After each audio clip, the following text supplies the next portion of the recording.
नमस्कार, धर्मलोक की खास पेशकश में आपका स्वागत करते हैं। ओम भूर्भुवः स्वः तत्सवितुर्वरेण्यं भर्गो देवस्य धीमहि धियो यो नः प्रचोदयात्। क्या आप जानते हैं कि इस मंत्र का हमारे लिए आध्यात्मिक महत्व तो है ही, लेकिन साथ ही आपको बता दें कि इसका वैज्ञानिक दृष्टिकोण से और शारीरिक दृष्टिकोण से भी, मानसिक दृष्टिकोण से भी हमारे लिए बहुत बड़ा महत्व है। कहते हैं कि इसमें 24 अक्षर हैं और इन 24 अक्षरों में 24 देवता, 24 चैतन्य शक्तियाँ विराजमान हैं। इस मंत्र के जाप से कई तरह के रोगों का नाश हो जाता है, व्यक्ति सन्मार्ग की तरफ चलने को प्रेरित होता है। आज उदयपुर में 108 कुंडीय हवन यज्ञ का आयोजन जो है वो शुरू हो चुका है और इसी कड़ी में महिलाएं अपने सर पर कलश लिए पीले रंग के वस्त्रों में सजी धजी आपको कलश यात्रा का हिस्सा बनती हुई नजर आ जाएगी। सबसे खास बात यह है कि गायत्री माता के इस मंत्र के उच्चारण के साथ ही, गीतों के साथ ही, कलश यात्रा के साथ ही यहाँ महिलाएं पोथी अपने सर पर लेकर भी इस यात्रा का हिस्सा बन रही हैं। ऐसा उदयपुर में पहली बार इस तरह का भव्य आयोजन हुआ है, जहां महिलाएं कलश के साथ साथ पोथी को लेकर अपने सर पर धारण करके जो है वो चल रही हैं और कई लोग मौजूद हैं। एक बनेंगे, नेक बनेंगे, एक बनेंगे और हम सुधरेंगे, युग सुधरेगा।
गायत्री मंत्र जिसका हमारे जीवन में आध्यात्मिक महत्व के साथ साथ भौतिक महत्व भी है। कहते हैं जब से सारी सकारात्मकता सब चर्चा से दूर हो जाती है और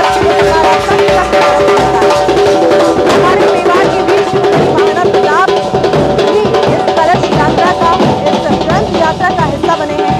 हाथों में तख्तियाँ लिए समाज सुधार का संदेश देता ये जो कलश यात्रा है वो इस बार उदयपुर में इस तरह का पहला इतना बड़ा अनुष्ठान है, इतना बड़ा आयोजन है, जिसमें महिलाएं सर पर कलश लेकर चल रही हैं, साथ ही आपको माथे पर ग्रंथ लेकर चलती हुई सजी धजी नजर आ जाएंगी। गायत्री माता को पीला रंग बहुत पसंद है और इसलिए महिलाएं भी आपको यहाँ पर पीले और लाल रंग के वस्त्रों में नजर आएंगी। बहुत ही खूबसूरती के साथ इस तरह की जो कलश यात्रा है उसका हिस्सा कई लोग बने हैं, कई महिलाएं, कई पुरुष, यहाँ तक कि बच्चे भी। हमारी जो युवा पीढ़ी है वो भी गायत्री के साथ जुड़ी हुई है और शहर के तमाम हिस्सों से होती हुई स्कूल प्रांगण में ये कलश यात्रा पहुंच चुकी है, जहां अब से कुछ ही देर में 108 कुंडीय महायज्ञ का आयोजन किया जाना है। कहते हैं कि इस महायज्ञ में जो भी सामग्री यूज की जाएगी, जिसमें गाय का गोबर है, कई ऐसी लकड़ियां हैं जिनके धुएं से हमारे वातावरण का शुद्धिकरण होता है और ये भी कहा जाता है कि ओजोन परत में जो छेद है वो छेद भी इससे निकलने वाले धुएं से कहीं ना कहीं फिलअप होता है। तो ये महिलाएं हैं जो इस आयोजन का हिस्सा बनी है और लोगों में काफी खुशी है। हम बदलेंगे, युग बदलेगा, हम सुधरेंगे, युग सुधरेगा। इसी पवित्र सोच के साथ उदयपुर के फतेह स्कूल प्रांगण में 108 कुंडीय गायत्री महायज्ञ का आयोजन किया जा रहा है, जहां 108 कुंड बनकर तैयार हैं और शोभा यात्रा अब से कुछ ही देर में यहाँ पर पहुंचेगी और उसके बाद में यहाँ पर गायत्री का महायज्ञ किया जाएगा। गायत्री माता, जिसे वेदों की माता कहा जाता है, कहते हैं कि वेदों की माता इस मंत्र के उच्चारण से ही मात्र प्रसन्न हो जाती है और अपने भक्तों की झोलियों को खुशियों से भर देती है। व्यक्ति सद्मार्ग की तरफ चलता है, उसकी बुद्धि सद्मार्ग की तरफ चलती है और जीवन में जो कुछ पाने की मंशा एक व्यक्ति की रहती है वो इस मंत्र के जाप से उसे मिल जाता है। 108 कुंडे महायज्ञ का आयोजन होने वाला है और शोभा यात्रा, आपने अब से पहले कई सारी ऐसी कलश यात्राएं देखी होंगी जिस पर महिलाएं सजी धजी सर पर कलश लेकर चलती हैं, लेकिन पहली बार ही उदयपुर में इस तरह का माहौल देखने को मिला है जहां ग्रंथों को, वेदों को सर पर लेकर महिला पुरुष जो हैं वो इस कलश यात्रा का हिस्सा बने हैं। अब से कुछ ही देर में यहाँ पर कलश यात्रा पहुंचेगी और उसके बाद यहाँ पर महायज्ञ का आयोजन किया जाएगा।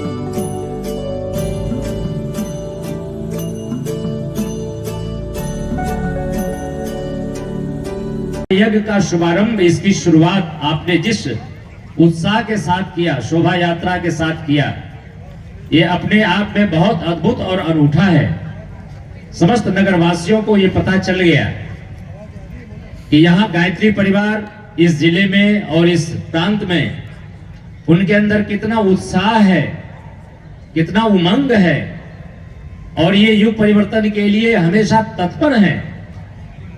तो यह जो आयोजन है, यह आयोजन कई जन्मों के पुण्य जागृत होते हैं और आज वो समय आ गया। यज्ञ को जीवन का सर्वश्रेष्ठ कर्म कहा गया है। वेदों में लिखा है यज्ञो वै श्रेष्ठतमम कर्म, इसलिए श्रेष्ठ कर्म कहा गया है। ये यज्ञ हम सिर्फ अपने लिए नहीं करते हैं, ये समस्त सृष्टि के लिए, जड़ चेतन मानव मात्र के लिए करते, सबके लिए करते हैं। यज्ञ के अलावे जितने भी कर्म हम करते हैं वो अपने लिए करते हैं, अपने परिवार, अपने बच्चों के लिए करते हैं।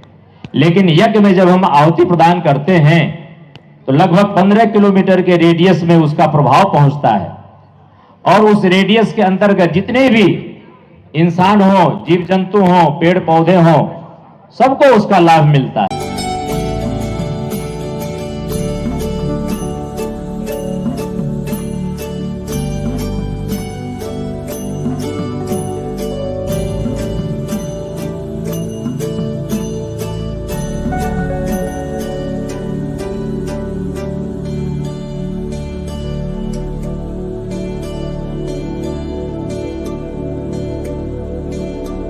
मानव में देवत्व का उदय और धरती पर स्वर्ग का अवतरण, इस तरह की धारणा गायत्री परिवार से जुड़े हुए लोगों की है। कई ऐसे लोग हैं जो उदयपुर और आसपास के क्षेत्र से यहाँ पर इस महायज्ञ का हिस्सा बनने के लिए आए हैं। हमारे साथ ऐसे ही एक शख्स मौजूद है, उनसे बात करेंगे। सर, क्या नाम है आपका? कहाँ से आए सर? कानौर से आया हूँ। कानौर से आए सर। कितने टाइम हो गया गायत्री से जुड़े हुए? मैं 1985 से जुड़ा हूँ जी। किसी तरह का कोई परिवर्तन या ऐसी कोई प्रेरणा आपको मिली जिससे आप गायत्री परिवार से जुड़े? इसके अंदर जो है प्रारंभ में छठी क्लास में जब था जी, तभी से हमारे कानौर में गेलाल जी महाराज थे, तो उनके वहाँ, क्योंकि उन्होंने भी करोड़ों जप किए गायत्री के, तो उनसे हम प्रभावित थे और वहीं से हम छठी क्लास से ही उनके पास में गाया करते थे। उनकी दिनचर्या देख करके हमको भी ऐसा लगता था कि हमको भी इस कार्यक्रम में जुड़ना चाहिए और तभी से वो संस्कार हमारे अंदर हैं और वो चल रहे हैं अभी तक अनवरत रूप से। सर, कहा जाता है कि 24 चैतन्य शक्तियाँ, 24 अक्षर और काफ़ी शारीरिक इसका हमारे लिए महत्व है, तो आध्यात्मिक महत्व भी है, वैज्ञानिक महत्व भी है। किस तरह का महत्व है वो हम जानना चाहेंगे आप। जी हाँ साहब, सबसे पहले तो हम इसको ये लेते हैं कि गायत्री जो शब्द है उसका मुख्य रूप से 2 भाग इसके किए गए हैं। एक है गय और एक है त्री जी। गय का अर्थ है प्राण जी और त्री का अर्थ है रक्षा करना, यानी कि गायत्री वो है जो हमारे प्राणों की रक्षा करे, वो गायत्री है। क्या बात है। तो इसलिए हमारा सबसे बड़ा कर्तव्य बनता है यदि हमें हमारे प्राणों की रक्षा करनी है तो उसके लिए गायत्री का स्मरण करना बहुत ज़रूरी है। जिस तरह से दवाइयाँ जीवन को संबल देती है उसी प्रकार से गायत्री ये प्राणों की रक्षा करने वाली देवी हमारी सतत रक्षा करने के लिए बराबर तत्पर रहती है। जी, आपने किसी तरह की कोई अनुभव अपने जीवन में महसूस किए हों गायत्री से जुड़ने के बाद? उसके बाद मैं बताऊं आपको, मैं जो जब 1993 की बात थी और उस समय किसी कारण से मेरा मानसिक तनाव उत्पन्न हो गया था और इतना बढ़ चुका था कि वो घटना बार बार मेरे दिमाग में घूमती थी और मेरे मस्तिष्क की एक यहाँ की बीच की जो नस है वो फड़कने लग गई थी जी। और मेरे को ऐसा लगने लगा था शायद 2-4 महीने में मैं गुजर जाऊंगा, नस फट जाएगी। परंतु माँ का स्मरण करते करते मुझे ऐसा लगा जैसे कोई मैंने औषधि खाई हो और 4 महीने के अंदर मेरी जो वो फड़कने वाली नस थी वो फड़कना बिल्कुल बंद हो गई और आज मैं इस स्थिति में हूं, किसी प्रकार का कोई भी रोग मेरे शरीर में उस समय में नहीं। सर, हवन में किस तरह की सामग्रियों का उपयोग किया जाना है, क्योंकि कहा जाता है कि इसके धुएं से काफी वातावरण शुद्धिकरण में सहायता मिलती है? तो इसके अंदर जो है सबसे बड़ा एक तो गूगल है जी, एक कपूर है, एक कपूर काचरी है, एक नागरमोथा है और विविध प्रकार की जो जड़ी बूटियां हैं वो इसके अंदर ली जाती है और उसके द्वारा जो उसमें डाली जाती है और उससे जो धुआं निकलता है उससे पर्यावरण जो है बिल्कुल शुद्ध होता है जी। और ये मेरे जीवन का खुद का है कि मेरा घर में हमेशा मैं हवन करता हूँ और हवन करने से मेरे घर में हमेशा वैसी ही सुगंध रात्रि को दिन में जैसे अगरबत्ती जली हो ऐसा मुझे अनुभव है। जी सर, हमारी आने वाली पीढ़ी को सनातन संस्कृति से जोड़ने के लिए किस तरह की चीजें करने की अब जरूरत है? उनके लिए सबसे पहली बात ये है कि माँ बाप को चाहिए कि वो उनको संस्कार प्रदान करें, इस संबंध में जोड़ने का प्रयास करें। केवल आर्थिक युग मानकर केवल पढ़ाने पर ही उनको जोर न दे करके बल्कि इन संस्कारों से भी करना चाहिए और समय समय पर ऐसे यज्ञ हों, संस्कारशालाएं हों तो उसमें उनको बात दिलाने के लिए बराबर प्रेरित करना चाहिए। जी, तो आप देख सकते हैं कि किस तरह से ये एक बहुत ही मुश्किल दौर से गुजर रहे थे और जब से वेदों की मात्रा गायत्री का जाप इन्होंने किया, गायत्री मंत्र का जाप इन्होंने किया, जीवन बदल गया। और अब यहाँ लोगों का ये मानना है कि जो हमारी आने वाली पीढ़ी है उसे सनातन संस्कृति से जोड़ने की बहुत ज़्यादा ज़रूरत है। हम आगे बढ़े, बहुत आगे बढ़े, लेकिन जो हमारा मूल, जो हमारा दायित्व है, जो हमारा सनातन धर्म है, उससे हमेशा जुड़े रहें। पूर्णिमा जी हमारे साथ मौजूद हैं जो पिछले कई सालों से गायत्री में एक्टिव है। मैम, कितने साल हो गए आपको? लगभग 26 साल से जुड़ी हुई हैं। क्या बदलाव अपने जीवन में महसूस किया आपने? बहुत बदलाव हुआ है और जैसे जैसे मैं संकल्प करती हूँ, कोई काम करती हूँ, संकल्प लेके तो मेरा संकल्प जरूर पूरा होता है और मुझे बहुत, मैं आगे बढ़ चुकी हूँ।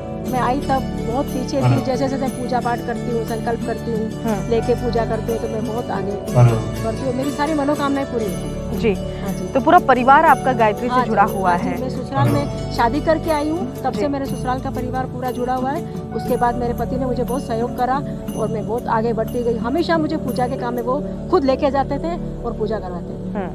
कहते हैं कि गायत्री के जप से वेद माता खुश होती हैं और अपनी भक्तों की मनोकामनाओं को पूर्ण करती हैं। आपने किस तरह का अनुभव महसूस किया है? मैंने भी बहुत अच्छा अनुभव किया कि यहाँ पर अभी जो गाय का वो हो रहा ना, लंपी गाँव का, तो उसके लिए ये वेद माता का मंत्र बोलते हैं, गायत्री मंत्र बोलते हैं, उसके लिए बहुत अच्छा रहता है जी। और उसके लिए ये यज्ञ हो रहा है, 108 कुंडी यज्ञ।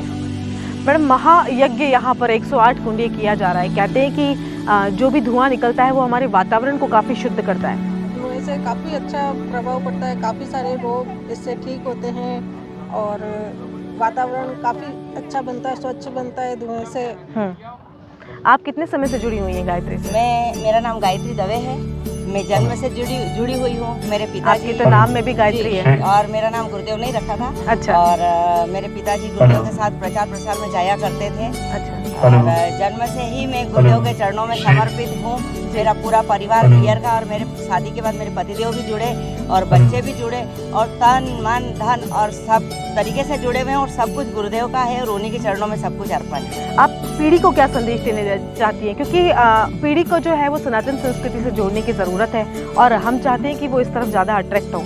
जी, ये जो नई पीढ़ी है वो अपने सनातन धर्म से जुड़े और अपनी संस्कृति को जीवंत रखें। और हमारे गायत्री परिवार का भी यही उद्देश्य है कि हम मानव में देवत्व का उदय हो और धरती पे स्वर्ग का अवतरण हो, और बच्चों में हम यही संस्कार डालें, उनमें यही भावनाएं भरें, जिससे कि वो आगे अपना देश और अपनी संस्कृति जीवित रहे। तो ये महिलाएं जो काफ़ी समय से गायत्री से जुड़ी हुई हैं और जीवन में काफ़ी बदलाव इन महिलाओं ने महसूस किया है। 24 अक्षर हैं, 24 देवता हैं, 24 चैतन्य शक्तियां इस जप में हैं, और कहते हैं कि इसका जप करने मात्र से ही जीवन की सारी कठिनाइयां दूर हो जाती हैं। हमारे साथ फतेह स्कूल के प्रिंसिपल चेतन जी पानेरी मौजूद हैं। आपको बता दें कि उन्हीं के स्कूल के प्रांगण में इस तरह का भव्य आयोजन किया जा रहा है। सर, बहुत बहुत स्वागत उदयपुर न्यूज में। गायत्री से कब से जुड़े हैं सर आप?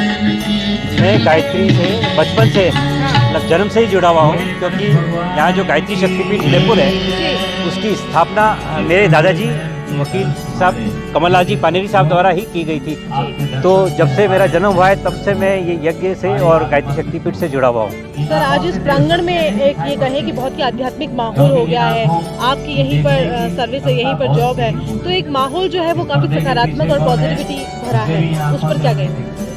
नहीं, डेफिनेटली सकारात्मक है, क्योंकि जब यहाँ भूमि पूजन हुआ उसके बाद ही हमारे यहाँ जो 4 वैकेंट पोस्ट थी, जो हम सोच नहीं सकते थे कि वो फिल होगी, वो फिल हुई है। तो ये पॉजिटिविटी स्टार्ट हुई है, बहुत पॉजिटिव वाइब्स आ रहे हैं, जिससे लगता है कि स्कूल के अंदर बहुत कुछ अच्छा होगा।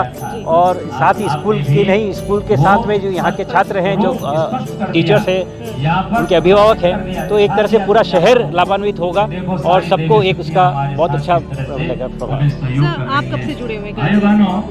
मैं पिछले 15 वर्ष से गायत्री परिवार से जुड़ा हुआ हूँ। परिवर्तन जीवन में महसूस किया है आपने? बिल्कुल, हमने भूमि पूजन में हम भी प्रथम पंक्ति में कल उस दिन थे 27 तारीख को, और उसके बाद से हमारे व्यक्तिगत जीवन में भी पॉजिटिव लहर आ रही है, और हमारे स्कूल में भी वातावरण सही हो रहा है और काफ़ी पॉजिटिव चीज़ें आ रही है। धर्म के प्रति हमारी श्रद्धा बढ़ती जा रही है।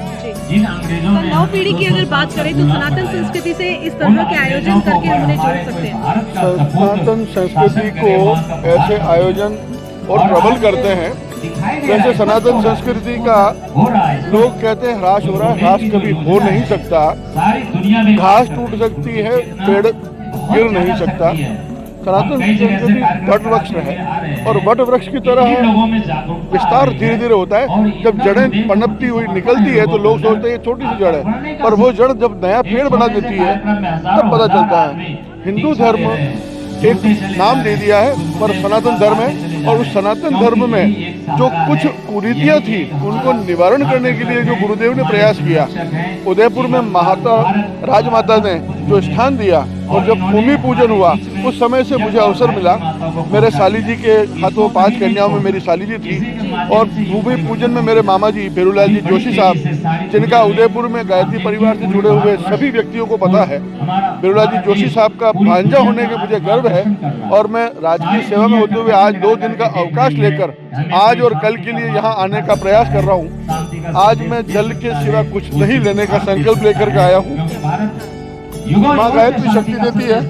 2 बार कोविड हुआ और दोनों बार मैं बचा। 1 साल पहले हुआ जब 4 बार रेगुलर रहा, दूसरी बार हुआ तब 2 बार रहा, फिर भी आज माँ गायत्री की शक्ति है कि उसका प्रत्यक्ष उदाहरण मैं यहाँ हूँ। सर, कल यहाँ पर महायज्ञ होना है, लोगों से क्या कहना चाहेंगे कि आए और इस जो भव्य आयोजन है उसका हिस्सा बनें?